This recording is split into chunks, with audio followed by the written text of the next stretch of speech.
ভিডিওটা যদি একটু ভালো লাগে থাকে ভিডিওটা একটা লাইক করে চ্যানেলটাকে সাবস্ক্রাইব করে দিও।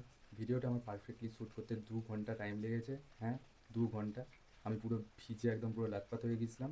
খুব তাড়াতাড়ি দেখা হচ্ছে একটা খুব ইন্টারেস্টিং ব্লগ নিয়ে। ততক্ষণ পুরোনো ভিডিওগুলো আমার দেখো আর চ্যানেলটাকে সাবস্ক্রাইব করে দিও। অনেক কষ্ট করে ভিডিওটা তোমাদের জন্য বানিয়েছি। ভিডিওটা দেখো আর মজা নাও। রাধে রাধে, সবাই ভালো থেকো।